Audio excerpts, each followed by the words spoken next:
O projeto terá que apoiar as comunidades na procura de outras atividades econômicas que não dependem diretamente da exploração do mangrovo.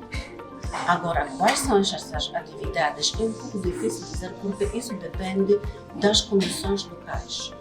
For economic reasons, we are seeing that forest start to disappear as people cut down the mangroves to improve their livelihoods for charcoal purposes, for construction material.